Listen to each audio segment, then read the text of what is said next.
title is Living Above the Opposites. And it is a very good title because it gives us a working hypothesis so that we can look out, and whenever we see things that are opposite to God, we can know that these cannot be real. Having been alerted to that, we're on guard. We're aware that whatever is not of God is unreal, and then we learn what to do about it.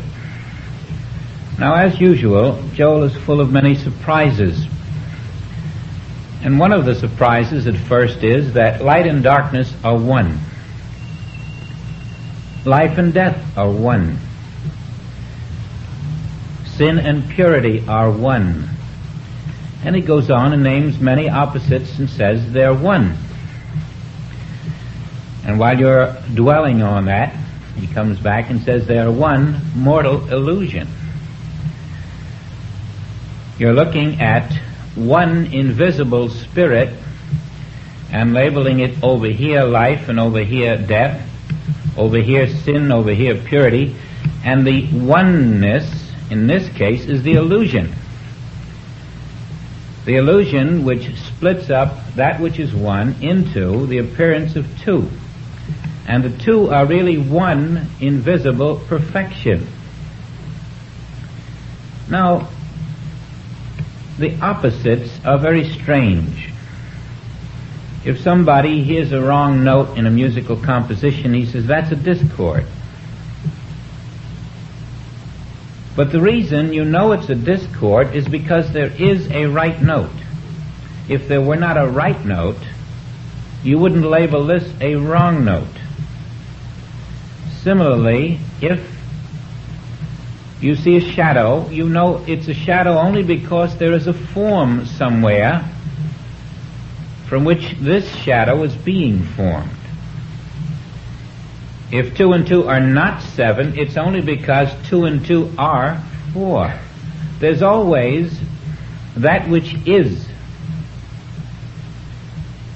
present where the opposite occurs. And so it is with God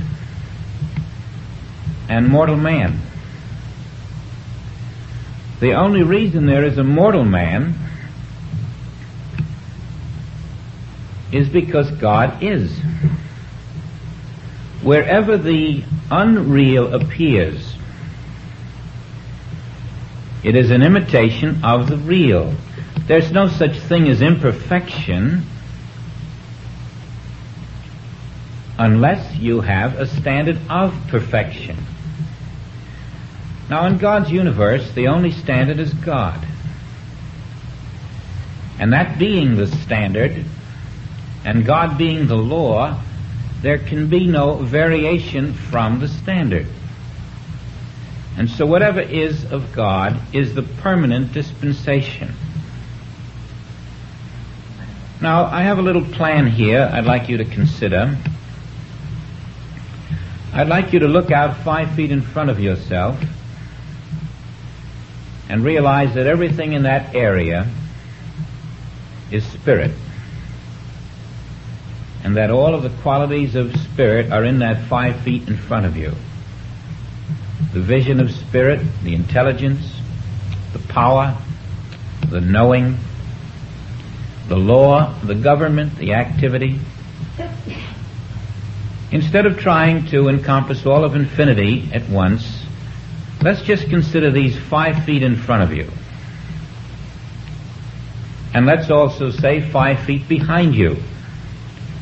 5 feet to the right of you and to the left of you, above you and below you, so that in every direction from your form, 5 feet away, and all that is within that 5 feet, is pure, incorporeal spirit. It's true outside of the 5 feet too, but let's just stay within a 5-foot range. Now, if you could live that way for one day, investing that 5 foot all around you with the realization of spiritual truth, you would then eliminate the power of the opposites that occur within those 5 feet.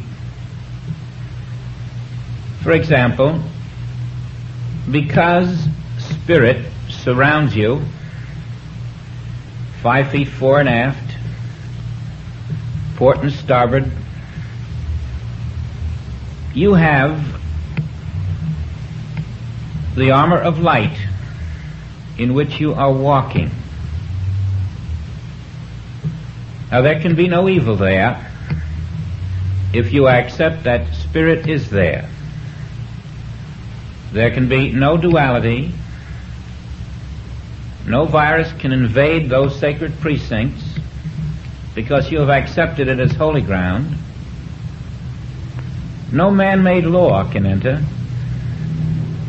No discord, no condition unlike God. And the more you put into those 5 feet fore and aft, the more you will see that infinity must be present in those 5 feet. For infinity is never divided from itself and is present everywhere. Now you will also find that in those 5 feet is infinite energy, infinite power, infinite mind, infinite life, eternal life. And all this surrounds you so that you are really surrounded by invisible Christhood. Your conscious knowing of this is then the only law that can govern your being. You're under spiritual law because you have accepted only the presence of spirit. Now the hardest part comes when you come into the form itself, which is in the middle of these 5 feet fore and aft. If you've accepted spirit, then the material form must be dissolved in your consciousness. And you have been practicing that you are the substance of God, and therefore incorporeal spirit is your substance. And every 10 feet, fore and aft, in which you are, consists of pure incorporeal spirit. Now that is how it was before you became this form. You were consciousness. In your pre-existence, before form, you were consciousness. And this consciousness did a very strange thing. It never changed. It is exactly this moment what it ever was. Where this consciousness was, just as the discordant note comes where the correct note is, or the wrong multiplication of 2 and 2, or the shadow for the form, or the lie for the truth, or the imperfection for the perfection, a body appeared where only consciousness is. The body was the lie about the identity that stood there.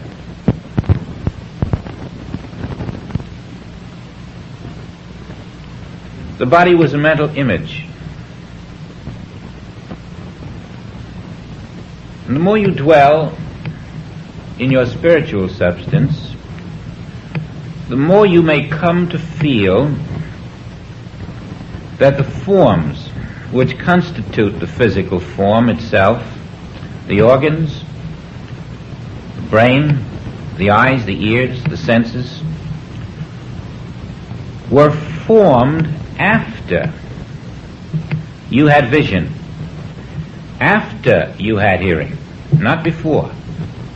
Your vision and your hearing was there before there was an eye and before there was an ear. The vision of God did not come after an eye and an ear were created. The vision of God has always existed, and in your pre-existent self, you had vision and you had hearing.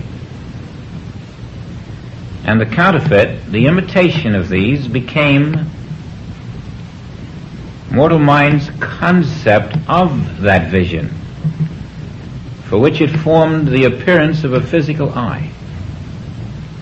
Mortal mind's concept of your hearing, for which it formed the appearance of a physical ear.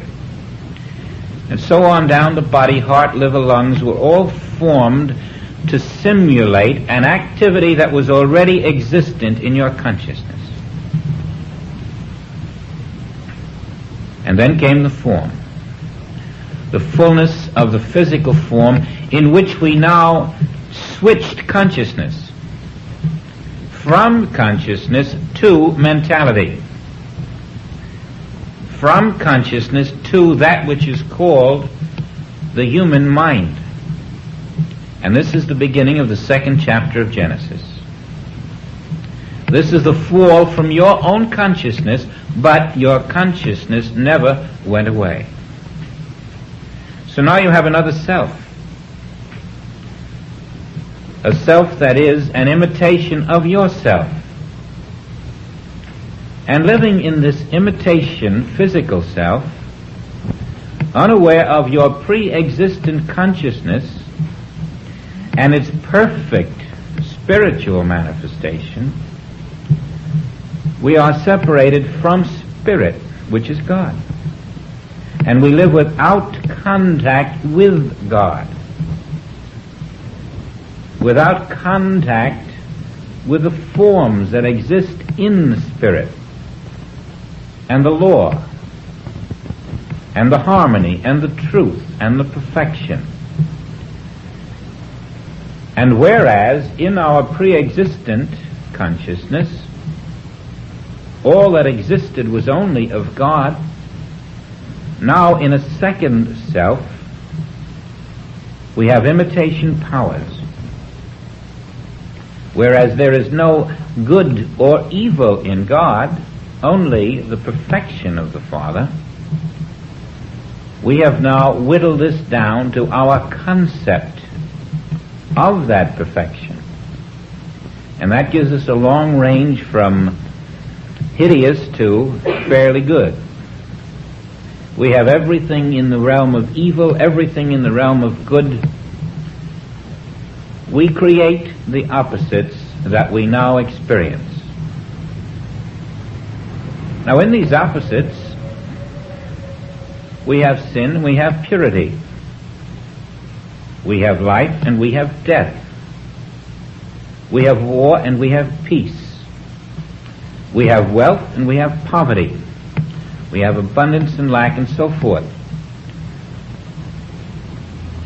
But there is nothing that we do in the material realm that has the slightest effect on reality.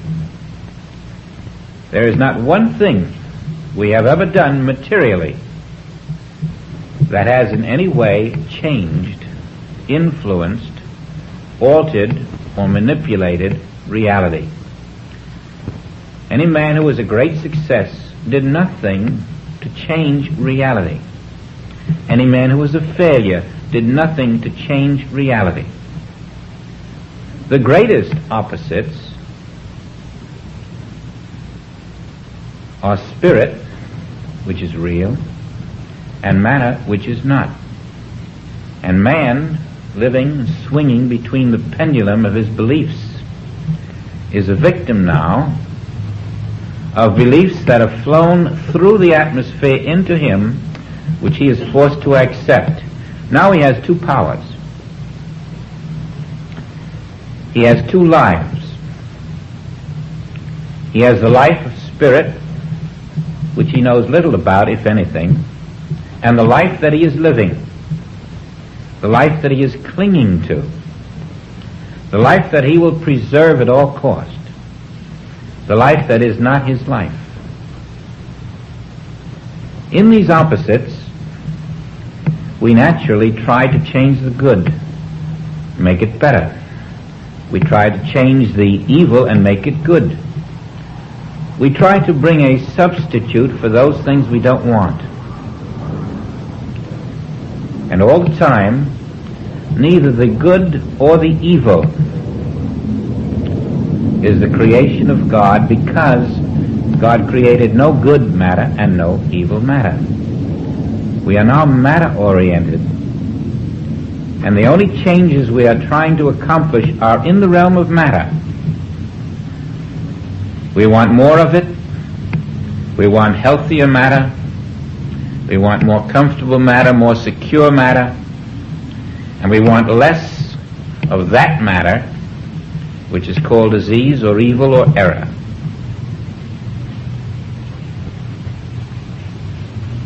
Now, to move above the pairs of opposites is to recognize that all matter, whether it's healthy today and unhealthy tomorrow, whether it's gold today or tin tomorrow, whether it's a great home, a castle, or a barge, none of this is God's creation. And we who are spiritually oriented have learned that we must rise above the desire to improve matter, above the desire to heal people, above the desire to make sacrifices and to do good. To a human being, this would sound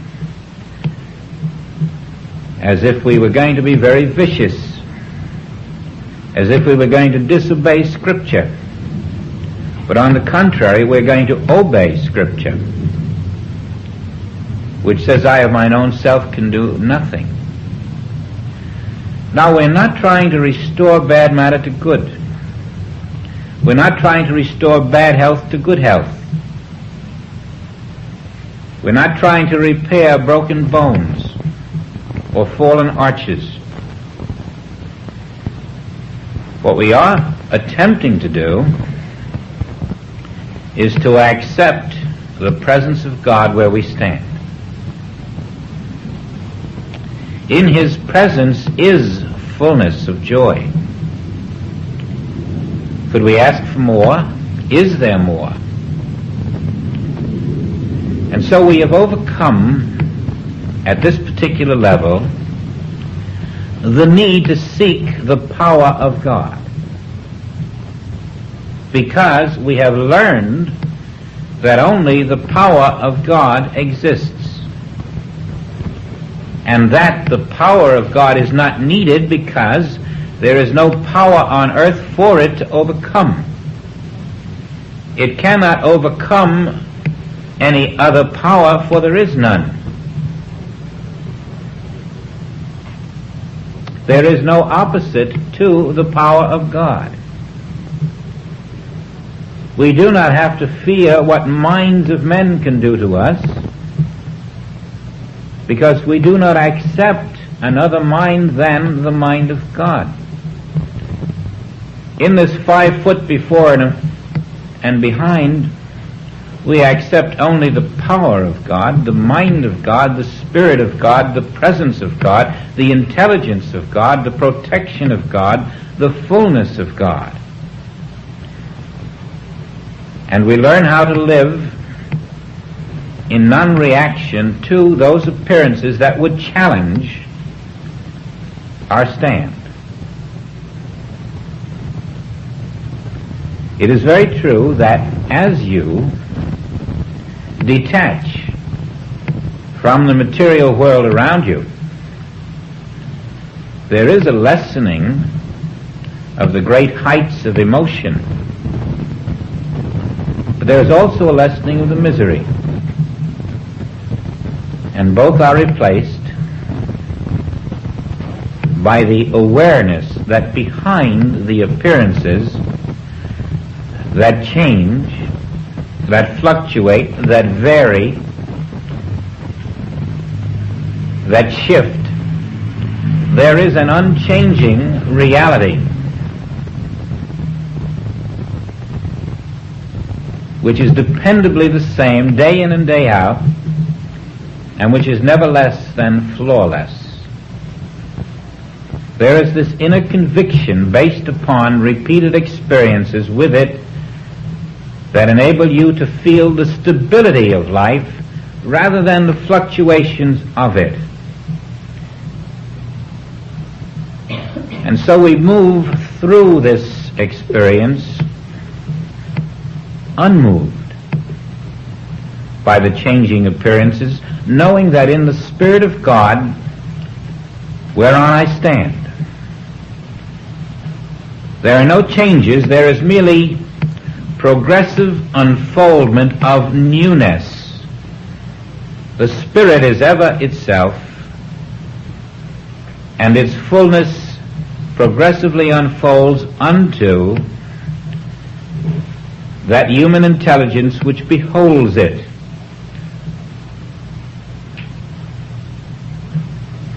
So now we are centered in a spiritual sense of stability, feeling the power that is present, the love that is present, the strength that is present, and we are not concerned about those powers of the world. We don't have to go outside of our 5-foot radius to challenge the world, to change the world, or to defend against the world. Nothing can enter the place whereon thou standest, because when you have accepted God, Spirit, as the substance that surrounds you, all that this world can do is present to you an appearance or a succession of appearances, but those appearances are non-power in the accepted realization of God, Spirit, as the substance of the area in which you stand. You can go anywhere you wish, and the law of Spirit that surrounds you remains that law. Nothing can come nigh thy dwelling. Now this is quite different than most of us have been living. We wake up with the thought, I wonder what today will bring. But with your spiritual awareness, you do not wake up with that thought. You wake up with the realization that today can only bring God activity. And so you're right there at the beginning without the fear or doubt or concern about today, if you are living with fidelity to the spiritual substance that surrounds you. Now you can extend this to your neighbor. What you are learning is true of you, is true of him. And as you crisscross into activity with others, his spiritual atmosphere and yours are merging. And if someone walks into your spiritual atmosphere, they partake of it. Nothing has changed. Now, standing here in this attitude of oneness with Spirit, accepting Spirit to be that which is you and that which surrounds you, you know that there is within this area an instant intelligence greater than the human intelligence, which is ever aware of all within its range, and that there is a power which it maintains, which sustains the perfection and purity and integrity of its own substance, so that you are now surrounded by grace. You are walking in grace, and it makes no difference where you go. My grace is thy sufficiency in all things. My grace will accompany you. My grace can never leave you or forsake you. We are in a state of omnipresent grace. Now think for a moment of the various things that may be your concern tomorrow or the next day, or on your July 4th trip if you're taking one. You're going to pack certain belongings, certain gear, certain equipment, certain clothing, and all of this is to make possible a pleasant trip somewhere. At the same time, while you're making that trip, at this very moment we're making another journey, and this journey is an unpacking. Instead of packing equipment, you unpack it. Instead of seeing, you learn to unsee. Instead of knowing, you learn to unknow. Instead of hearing, you learn to unhear. You learn to create the total mental vacuum in which you have no excess baggage of any kind. All that is present in this 10-foot cube that you have constructed is the consciousness of God. There is nothing else there. And everything else that is there is excess baggage. The consciousness of God in a 10-foot cube surrounding your form and where your form is too is all that is present at the moment. And nothing else has ever been present. Consciousness, God, Spirit is all, and in your unseeing, unknowing, unhearing that which you had thought was there, you have prepared for your journey. Now, in this awareness, you are pure incorporeal spirit. And all that can be present are the qualities of spirit. All that can be present is the activity of infinity.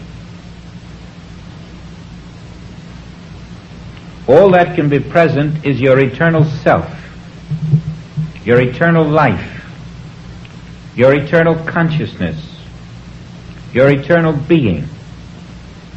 And as you rest in this awareness, you are one with the Father. There are no longer two, and there can no longer be opposites. This is the truth of our being. And when we envision opposites in our experience, we are not in the truth of our being. And that is why the opposites invade us. Now we're unpacking. The lie cannot be here because in the pure consciousness of God, which is all that is present, only truth can be. And therefore every lie is non-present. It can only be a false appearance. Every discord is non-present. Every form of error that occurs where you stand must be a non-presence, because only the presence of God can be where you stand. Your conscious awareness of this becomes the law of spirit functioning where you stand. And so David becomes greater than Goliath. Your size is of no consequence because God's size is infinity, and only God can be where you appear. Now this is the consciousness then of the fourth dimension. This is the relinquishing of the three-dimensional consciousness which says the truth and the lie both exist, the pain and the good health both exist, the death and the life both exist. All of this is part of the human illusion. Spirit and matter do not both exist. And as we accept the presence of God, which is spirit, we also unaccept the presence of matter, knowing they cannot coexist. We stand as our incorporeal self, under the law of spirit, not subject to the laws of men. We can even look at the law of gravity, for example, and see that gravity does not apply to my identity. It applies to the physical concept that men have of themselves. It applies to the material concepts of objects. You take an airplane and go back to Kitty Hawk and get it off the ground for a few minutes, and man, at that moment, unknown to himself, had had a second in which he perceived that you can break the law of gravity. Actually, he was perceiving that there is no law of gravity. And as he broke that so-called law and came up to the present moment when these super-colossal weights rise in the sky, you may ask yourself, what is there that can be called a law of gravity that can hold God on the ground? What law of gravity can hold spirit on the ground? Therefore, if I am spirit, what law of gravity can hold me on the ground?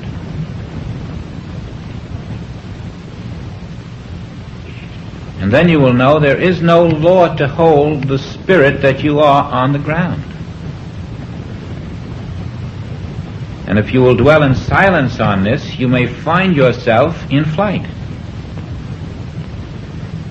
In the very realization that you're not on the ground, you may feel a sensation of flight. And you will realize you have never been on the ground. You aren't on the ground now. There is no person on the ground. There is spirit, and it is not grounded, it is not earthbound, it is everywhere. And your spirit is everywhere, and your consciousness of that will become your expansion of consciousness.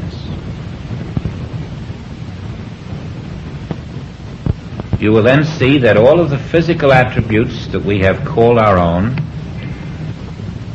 are imitations of the infinite qualities of God, which are our infinite qualities. This 10 feet that surrounds you is filled with the vision of God. Perfect vision is there. Perfect hearing. Perfect knowing. And if a person does not have vision or hearing, it is because there is an individual there who has not yet been able to unpack, unknow, unsee, unhear, and is still taking many concepts on their journey with them. There is no opposite to the vision of God, and it is present in this 10 feet that surrounds you. There is no opposite to the abundance of God, to the fulfillment of God, to the truth, the love, the beauty, the harmony. Our consciousness of this becomes the appearance of it in our human world. As you are incorporeal spirit, you set into motion that law of grace which is ever present and is ever functioning. God is about God's business. God is running a perfect universe. There is nothing that we have done in the material world that is going to change God's activity. It is we who step out of the material world to discover that God's activity is ours only when we are in God's universe, knowingly. When you are incorporeal spirit, you are God's business. When you are matter, you are not God's business. And that is why matter shows forth its irregularities. Now, to be sure that we are God's business, we must be in God's kingdom. When we accept incorporeal selfhood, a non-material self, we are rejecting the mental images that men call form.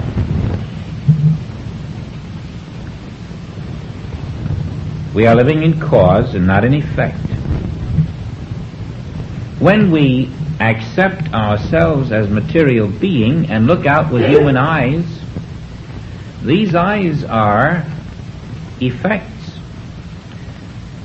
These eyes are material eyes. And when you see the world through an effect called the human eye, all you can see and experience are effects.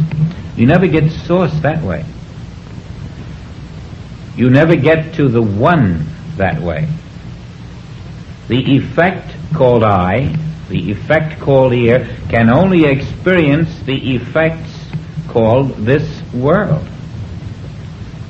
But your Father's kingdom, your kingdom, if you are one with the Father, is the place whereon thou stand.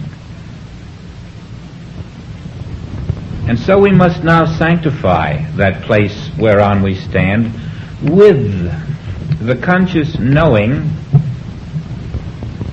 that there has never been a moment, nor can there ever be, when the place whereon I stand is not the pure Spirit of God. And that which stands on this place is the pure Spirit of God. And the form that appears there is an implementation that I will let my consciousness use. And so now we're transferring our awareness from this form that stands here, and we are this 10-foot cube of consciousness. Momentarily, this cube of consciousness that I am is no longer a 3-ounce brain, but a 10-foot cube. I've enlarged it just so that it's within the range of understanding at the moment. Instead of working out of a little infinitesimal 3 ounces, we're working out of 10 cubic feet. Actually, 10,000 cubic feet. 10, 10, 10. 1,000. And now we've got quite a sizable consciousness here. And the decisions that come must come out of this consciousness and not out of the brain. Out of this consciousness and not out of the physical form. So that this consciousness will then give an impulse to the form and tell it what to do. Now, to live in this consciousness for just a short time of an incorporeal consciousness which surrounds and which has intelligence, because it is God consciousness, which has all knowing, all vision, all power, because it is God consciousness, you are accepting that this 10 cubic feet around you is the allness of God consciousness, and that this little capsule called a physical form is just a little spot in the middle of it. You're not in the capsule, you're in the consciousness. The consciousness is your consciousness. And if you will strive to come into a feeling of that, Once you have experienced this consciousness, you'll realize that this is the consciousness you must continue to strive to experience daily. Once you have come up to this larger consciousness, taking the play away from the brain, resting in it, knowing that the form is in that consciousness, and that consciousness is one with the infinite, you'll see that that consciousness we're building here now is the vine. I am the vine. And if you would come to the Father, you must come through me. This consciousness knows nothing of opposites. It only knows reality. It only knows itself. And as you rest in this consciousness, you are immaculate. Nothing can enter this consciousness to defile it. It is immune to hypnosis. It does not react to an adversary. It does not strive to be a do-gooder. It does not try to help anyone. There is no one to help. It does not strive to manipulate. It defends against no power on this earth because it is the only. In this consciousness you are one with the Father. And this consciousness is larger than your human form. Your human form is in this consciousness. And as you get to know this consciousness, you will find that you can then expand it out to infinity, until you know that your consciousness and infinity are one and the same. But start with these 5 feet fore and aft. You'll find you can build this consciousness, you can be alert to it, you can know that nothing can enter, for this is the truth of the omnipresence of God. It's as if you're walking with a 10-foot aura surrounding you. Now, after I tried this a while, I found I didn't have to try it. It began to act of itself. In about an hour or two, you can feel that. You'll find yourself moving somewhere, and you'll be aware not of this little area your form occupies, but of the 10-foot area around you. It's kind of like an enchanted circle. It's the circle of divine consciousness you're expanding your awareness into at the moment.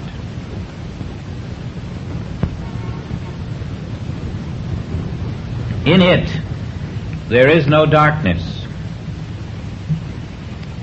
In it, there is no fear.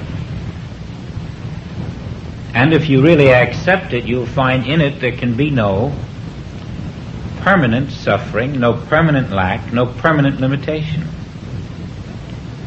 Everything that comes within range of you will be shortened in its tenure by your realization of this present perfect consciousness of God, in which your form appears to be walking.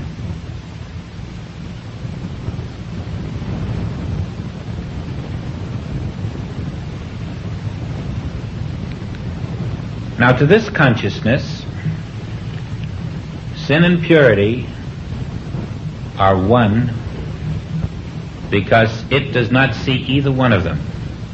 It sees that which is there, and not the sin and the purity, or the purity, which the human mind had seen. To this consciousness, life and death are one, because it sees neither human life nor human death. It only sees spiritual life. To this consciousness, war and peace are one illusion. Two opposite ends of the same illusion. You see, in this consciousness, you don't try to change war into peace. Because in this consciousness, there is only the peace of the Father. instead of war, and then a peace, and then a recurring war, and then alternate periods of peace and war, there is a non-changing permanent peace. Instead of changing health so that sickness becomes an interval between periods of health, and health becomes an interval between periods of sickness, we find in this consciousness both health and sickness are one illusion, two illusions of matter, neither one being the reality. The incorporeal form, the incorporeal self, is never changing. It is always its own God being. Now, as this becomes a permanent consciousness, you find this consciousness feeds you. It not only feeds you food, it feeds you life. It feeds you spiritual power. It feeds you harmony and beauty and truth. It feeds you the various forms that are in the mind of God. This is the meat.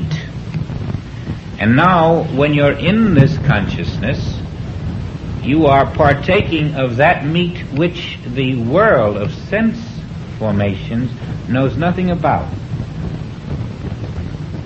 This is the Word. And now, instead of living by the belief of your senses, you're living by the Word, which is this consciousness, that here is incorporeal spirit surrounded by itself, one with the infinite now, always true, always will be. Now we should have a great stability from this, and an ability to rest in the consciousness, in the Word, knowing that the law of God sustains me at all times.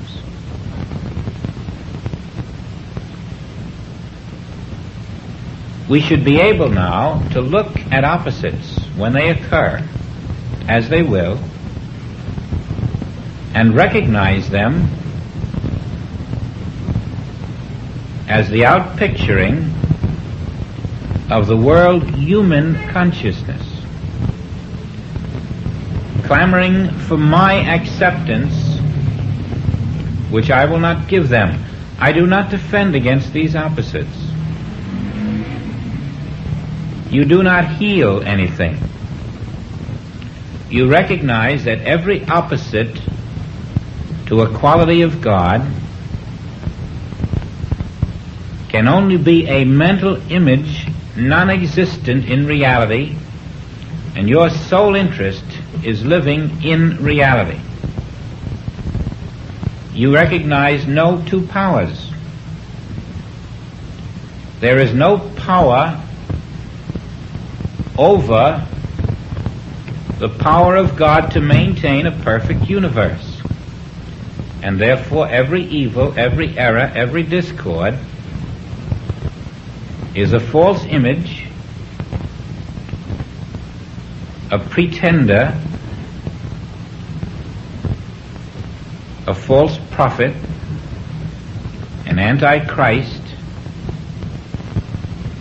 a material thing claiming to have life, but there can be no life in it, because the only life is God life, my life. And that life being perfect, that which pretends to have an imperfect life is not life, and therefore is not there.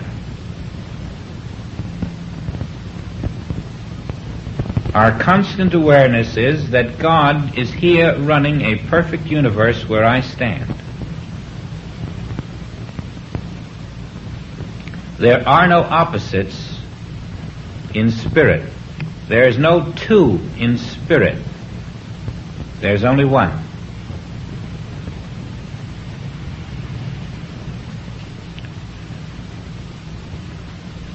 The rest of it is standing.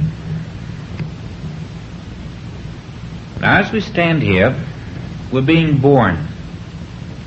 we are returning to pre-existence. We are learning that the pre-existent consciousness, which I ever was and which is ever here, is slowly becoming my own realization again, and I am dropping that false physical consciousness which entertained the belief of powers and entities other than God. I am dropping my material consciousness. And I am now the pre-existent one consciousness called the Son of God, which I never ceased being. And I must now, without ceasing, remain alert to this, and that is called prayer. My ever unceasing awareness that I am the incorporeal Son of God and nothing else is prayer. And now I am joint heir. I am claiming my inheritance as the perfect child of God. In this consciousness, Christ is rising. The consciousness of Christ within me is rising, and the tomb of material beliefs will soon be no more. It will be burst by the rising Christ of my consciousness.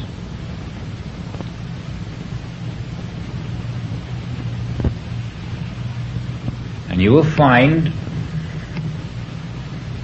the awareness that I am not in a place or in a time. Matter is in a place. Matter is in a time. But with matter not being real, time and space become equally unreal to your new consciousness. Neither time, space, or matter to you have reality. Nothing in a material form to you has reality. And you can see now that all is invisible consciousness, and you can commune with the consciousness of every individual on the earth. You know that their consciousness is the Son of God,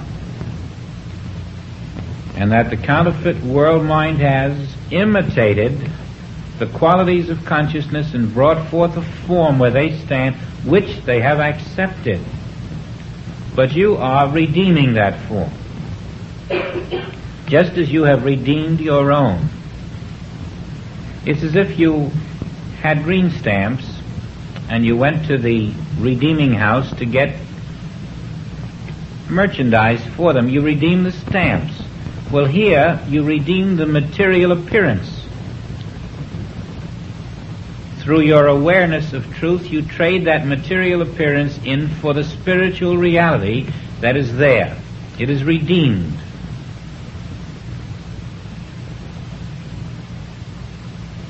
You are unmasking matter.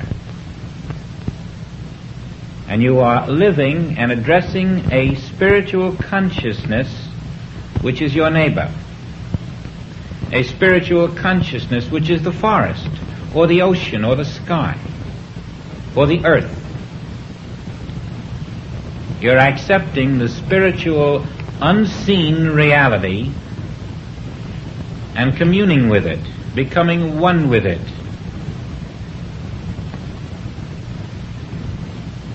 You're moving into another universe. A universe unseen by the human consciousness. And in order to do so, you have had to leave behind you your belief in the existence of matter. And now this invisible universe welcomes you. It is a reality. It is the kingdom of God. And you walk in it consciously on earth, even though in a measure. but you know you have found it. You know you have never left it, except in a false consciousness. And now you're in the state of expectancy. You see, this is what we've been moving toward, for this is the beginning of life. Life begins in the birth of Christ consciousness, the birth of the awareness that the invisible kingdom of God here now is all that is here now. Until you are walking in the land of no opposites.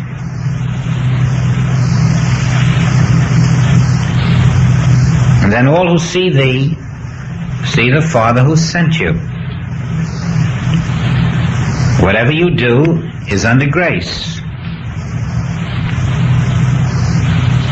Everything that you touch is a divine activity.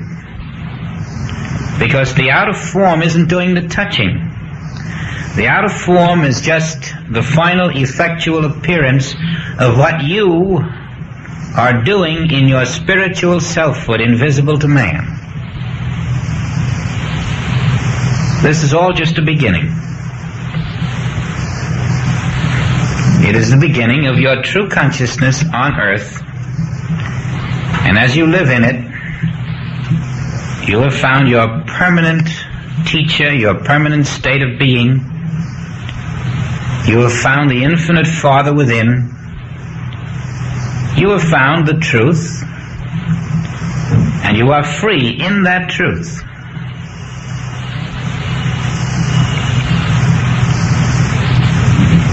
Now consciously strive to develop the consciousness which will accept no negatives, no opposites to that which is. You needn't fight it. You needn't oppose it. You needn't defend against it. You needn't run from it. Nor need you overcome it or better it or improve it or correct it. If it's opposite to a quality of God, it is pure myth. It is fiction. It is imagination. And you cannot overcome a myth. You merely know. Every evil in this world is such a myth. But you must go beyond the myth of evil, for if you do not accept the myth of matter,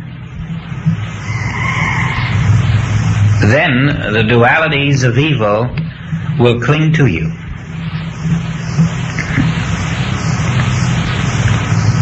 Now we're not going to cling to any forms if we are living in the true consciousness. That doesn't mean we turn around and give away our wealth, give away our furniture, give away our automobile. It means that there is a consciousness where it is not necessary to cling to forms. And you must live in that consciousness. In that consciousness, you will know when to give and when not to. In that consciousness, the law of intelligence, which is the intelligence of God, will tell you when to cast bread upon the waters or when the waters are not there. Always, to live in that consciousness which knows no opposites is the acceptance of God's statement that His creation was good. There never was an evil in that which is called the creation of God. And to accept an evil as a reality that must be met in some way is to step out of the consciousness which is the consciousness above opposites. And that is above the senses, above the brain, above the heart, above the lungs, above the liver, above the physical form, above the 5 human senses, above the material self, is the I of your being. And that I is the only life that is present where you stand now. You can feel that I when you relinquish your concepts. That I seems to be palpable, almost ready to move and do something.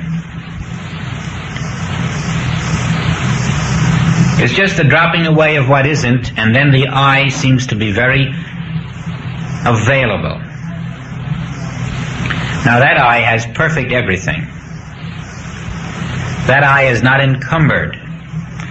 That I is not concerned about what the world's going to do tomorrow, or whether Nixon will do this or that, or whether bombs are going to be thrown, or whether diseases are going to invade a community, or what's going to happen to the monetary system. That I is independent of the complete physical world. And when you're living as that I, knowingly, accepting it to be your substance, your being, your brain, your mind, your consciousness, your soul, the very substance of God, you find slowly you become equally independent of this world. The sensitivities that made you dependent slowly are desensitized. That emotional jag that we all wanted at one time and don't want to give up, that's desensitized. And it opens the door to the fuller flow of a joy for which there is no human equivalent. For this joy is not interrupted. This joy does not depend upon tomorrow's weather, or tomorrow's state of mankind, or tomorrow's whims, or tomorrow's health. This joy is the permanent dispensation of the Father. A new love, a new awareness of the meaning of love which is beyond the scope of all mortal mind.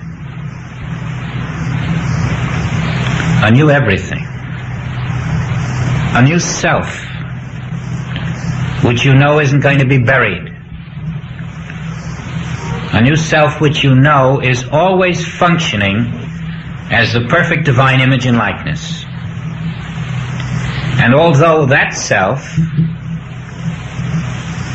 is so far above what we can conjure up in our human minds at the moment, it graciously feeds us slowly, just as we would feed a child. First a little pablum, and then later the solid foods. So it feeds us and graciously, gently lifts us into itself, into light that we have never seen, into sounds we never heard, sights that are unbelievable, into truth. And we find that we are, in some measure, experiencing the reality that the mystics have reported. The reality known to Jesus and John and Paul and Peter and Joel. Just the slightest tint of that reality is enough to show us that we're moving in the right direction. Now, I've given no name to this idea of seeing the capsule called a form inside of a larger area of consciousness. It needs no name. It does need the practicing of it. And so right now, 5 feet to your right and to your left, below you and above you and behind you, there is only perfection. This has ever been so.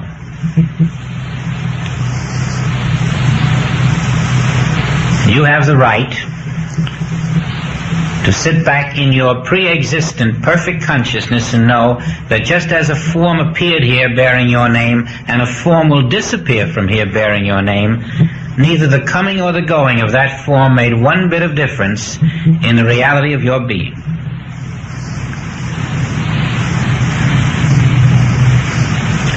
To live in that consciousness is to be alive.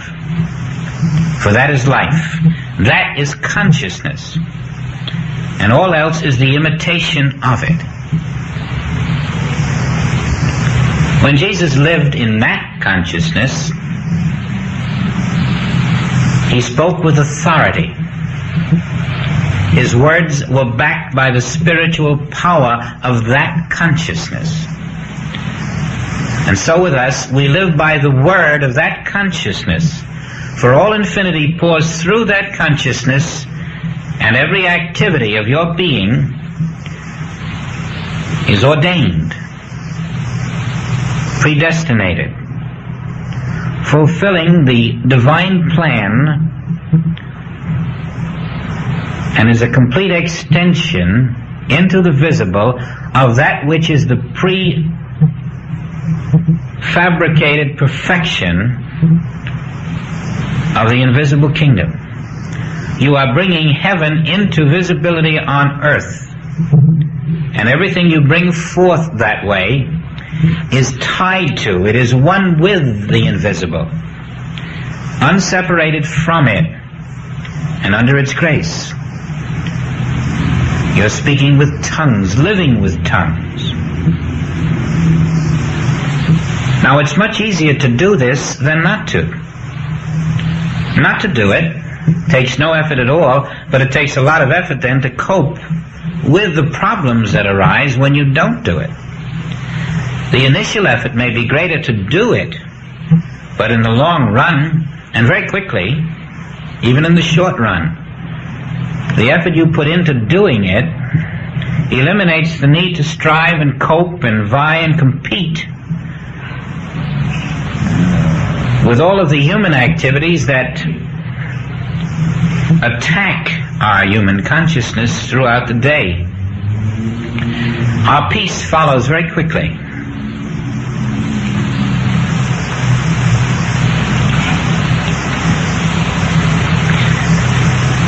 Now, while you're doing this, it may occur to you that this is something you want to do more than just tomorrow or the next day. It may occur to you to build upon this so that as you discover new qualities of God, you add them to the list of that which is in this square or cube in which the physical form is walking. You may not have known that the word protection was a living force in this area around you, and therefore add it when you are aware of it.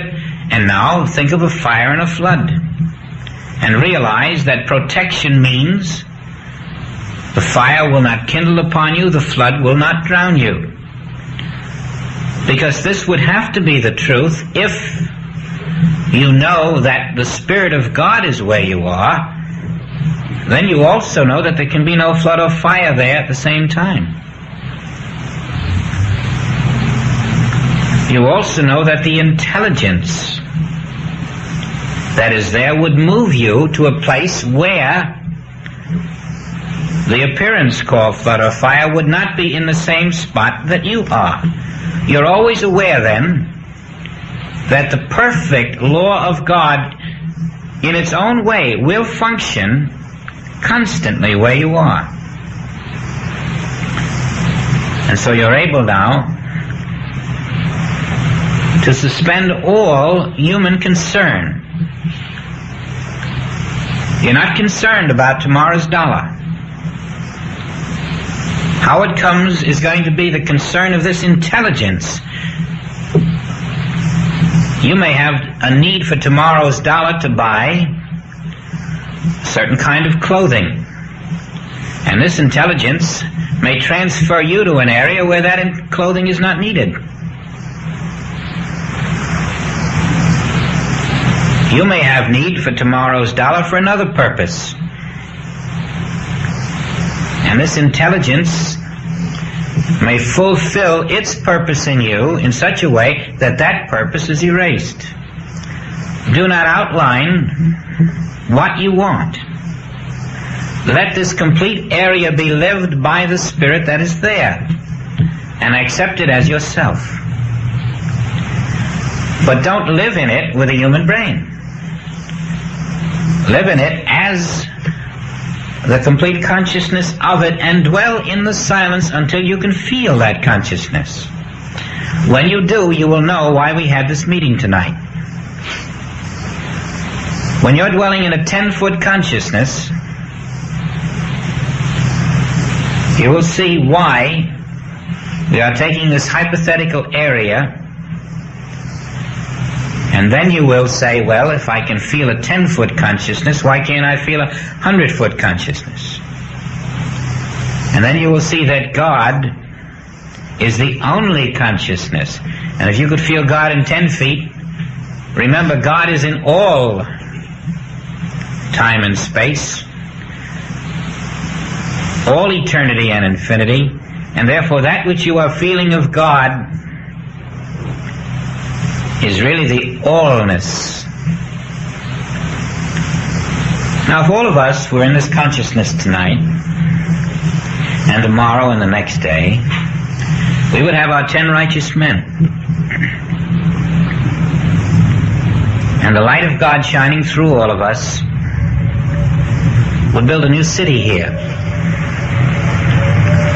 A city that would be invisible.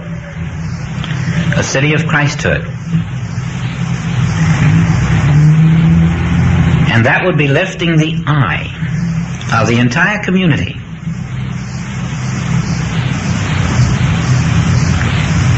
Of the entire city, of the entire state.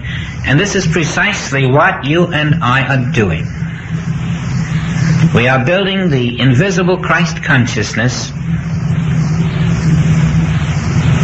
so that the kingdom of God on earth is not being something apart, prayed to, sought after, but is the living realization of each of us, each in his measure to which he can receive that grace.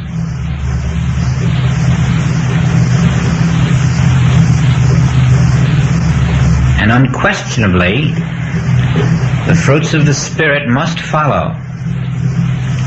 We seek not the fruits, but they follow. We seek the realization of my Spirit. For in that you have the eternal cause as your very substance, one with source. Now error, sin, crime, war, hate, greed, lust, pain, suffering, death, disease. We could name 300 of these. These are the opposites. They are not of God. These are the negatives. They are not of God. And therefore they have no real existence. They are images in thought. Their parent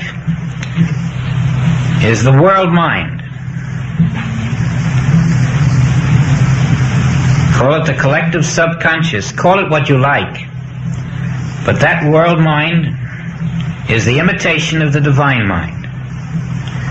Wherever there is that which is, the imitation will always appear.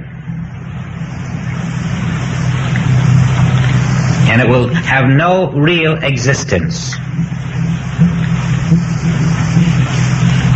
If you are able to face any opposite of God with no defense and no offense, seeking in no way to overcome it, knowing that God's will is being done, you will find the power of that will right where you stand. As long as you do not deny that that power and that will are functioning now, in spite of the appearance, you will discover that that power and that will do function in your consciousness. And the appearances will be erased right there in your consciousness. For the only place that they ever exist is in your false consciousness. They are never out there. If they were out there, actually, you could never remove them. And if they were out there, actually, God would have had to put them there, because there is no other creator. God did not put them there, and therefore they are not there. This is the overcoming of your false consciousness, which is the channel for the hypnosis. Take every negative and weed it out of that area of consciousness that you're building, so that you can instantly recognize it whenever it seems to crop up, and erase it as a belief until you have accepted the perfect consciousness of God surrounding you. You are surrounded in divine sonship.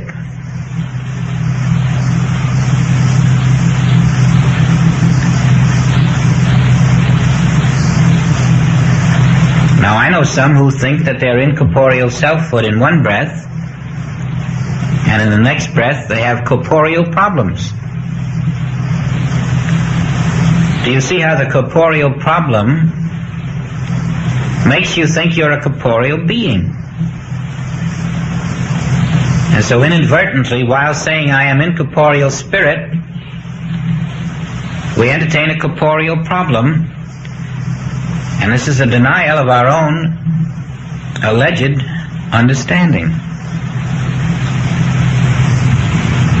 So you cannot have bad vision and say I am incorporeal spirit too. You can say I am incorporeal spirit and therefore bad vision is a false appearance. There is no bad vision in incorporeal spirit. And therefore bad vision has no existence.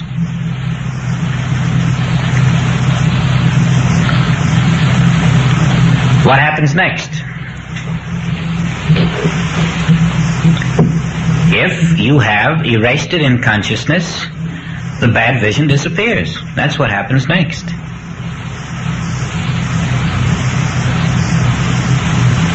If you're in a situation of lack, and you refuse to accept that lack is possible in the incorporeal self, in the spiritual being that you are, if this is your conviction, if this is your knowing, if this is your realization, it is inevitable that the situation of lack will disappear. Whatever is your realization of the truth that is pre-existent, that will be your ultimate experience. All of the fullness of God is already embodied in your pre-existent consciousness. And if you will not accept the adulteration of this world, and will stand fast in your consciousness of truth, your consciousness of truth will externalize as the truth in form. And the truth is always God's perfection. You see, the principles are very clear. It's the practicing of these principles that gives us the difficulty. Unaware in the earliest stages of our work that hypnosis is a permanent state of being on the earth, we thought you could meditate for an hour, or maybe 20 minutes, or maybe 3 times a day, And when we did that, we got such harmony that we thought, oh my heavens, I found Aladdin's lamp. But when we were rejoicing, we were unaware that hypnosis was permanent until completely erased, and that rejoicing was very short.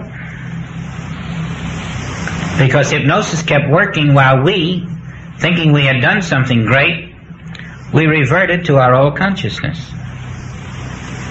Now we know that because hypnosis is permanent until I, through my permanent awareness of the presence of spirit, become dehypnotized, now we never cease. We never stop knowing the truth. We know that the moment we stop knowing the truth, hypnosis steals in and knows the lie for us, and that's what outpictures in our experience. And so without ceasing, we're knowing the truth, and that's the only prayer there is. We don't pray to God. We know that God is spirit, and I am that spirit.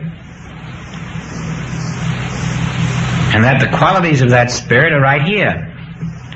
And they are power when they are realized in my consciousness. And therefore I realize it in my consciousness all the time. And then the power of the qualities of God must manifest in that consciousness instead of the powers of this world. And so you can see clearly that there is no time when you can be unaware of your spiritual identity and the spiritual identity of the universe without losing ground. The moment you're unaware, you must lose ground. Because hypnosis is always present and will steal in the instant you are not watching.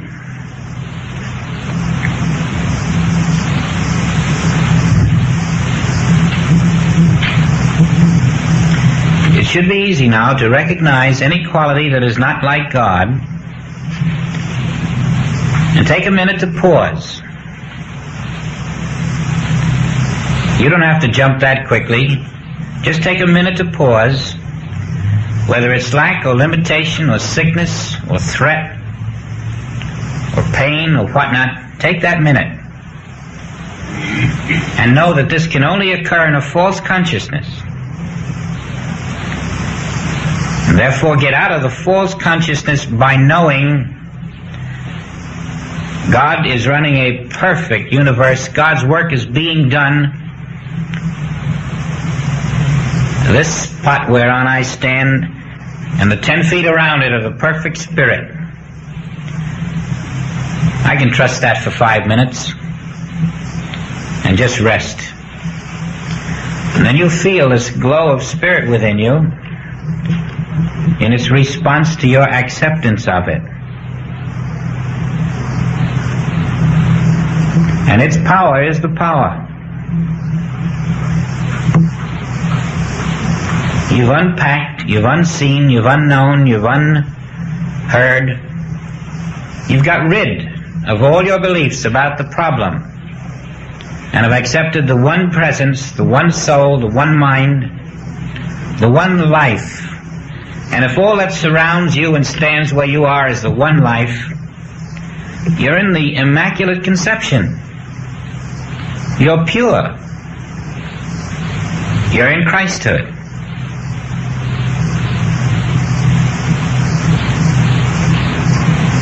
That is the beginning of the real spiritual adventure. That is the beginning. For that is how it lives itself and lifts you into the realms where the human mind cannot travel.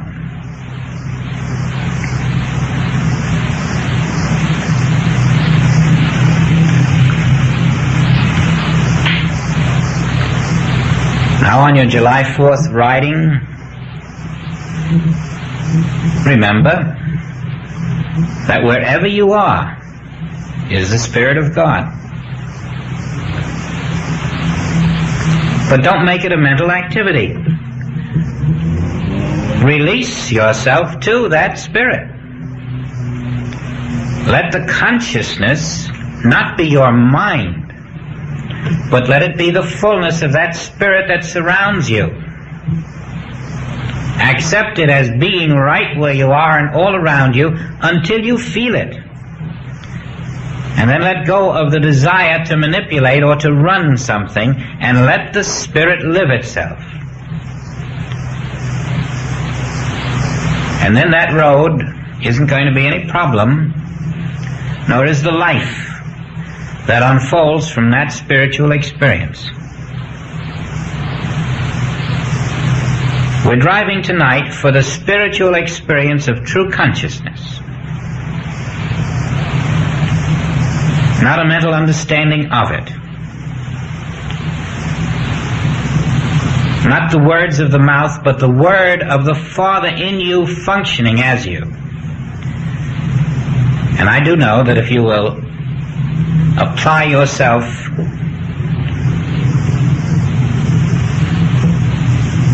with no end in mind but the realization of that presence, through your rejection of every opposite to that presence, that you will reach a point where the Spirit will do more than meet you halfway. Suddenly I am come. And out of nowhere, the fullness of God begins to feed you faster than you can accept.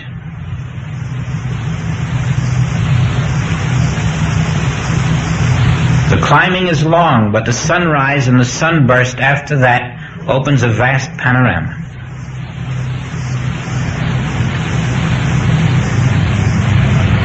Now that spiritual experience, that the consciousness of God is my consciousness now, is just something that comes inside.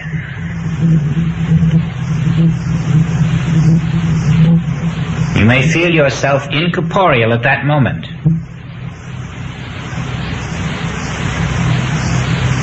You may find that your memory is very sharp at that moment.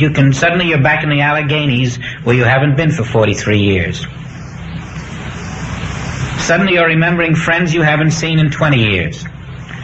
Suddenly the air smells like fresh lilacs. Suddenly there's no form where you stand. The room isn't there. Suddenly you're just pure consciousness.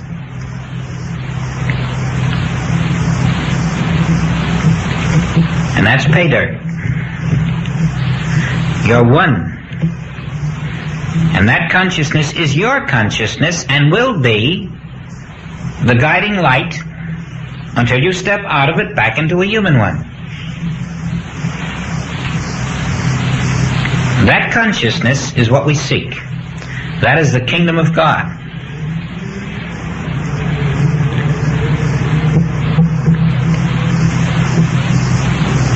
And just one further suggestion is, don't seek it out there. Right where you are, it is, and only it is. Remove what isn't there, and you will find the consciousness is there now. All that isn't there must be removed.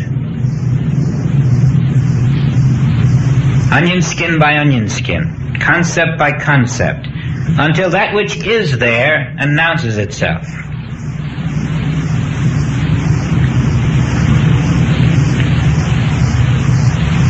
And then where you are, I, the consciousness of God, am revealed. And now we are of one household, one Father, one source, one Creator, one perfect, infinite I. And the infinite is living itself individualized as you, as me, as him, as her. All in the infinite, and the infinite in all. I in thee, and thou in me. This is how it is. And any time it isn't, we're living in a false state of being in the opposites.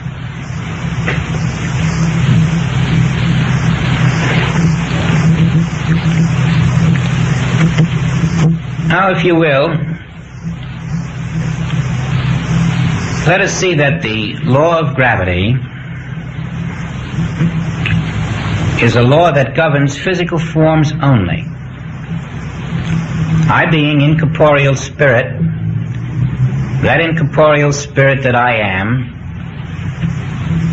is infinite. It is not governed by any material law. And the Christ of my being is not under the law of gravity. Therefore, at this moment, the I that I am is not under the law of gravity. And there is no power on earth to hold the I that I am under such a law. And therefore, I have never been held under such a law. I am completely free of any human law, any physical law, any physical power. Where am I? I am in the Father, and the Father is in me. And God is not held by laws of gravity. You may wish to meditate on this right now.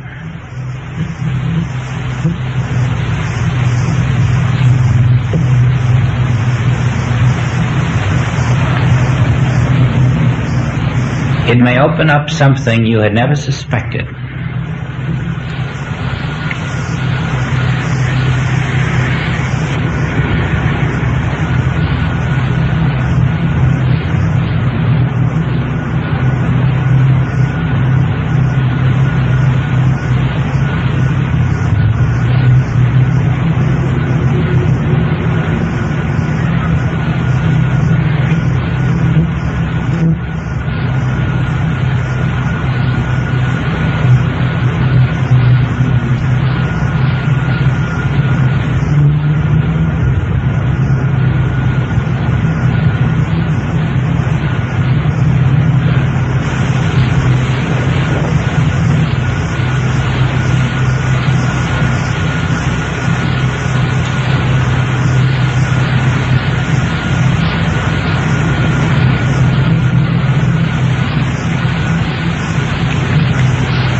It was through this realization that the mystics could report that they had gone through space. They had passed the point of being physical beings. They were incorporeal spirit. Gravity had no hold over them. And of course, as you know, Joel made many flights, and this is the way they were made. But it isn't done because you will it. It will be because you have learned who you are, and then the rest is grace.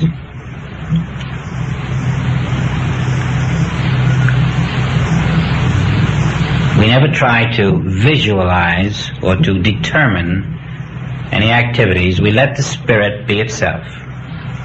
We just get rid of this false baggage called the human consciousness.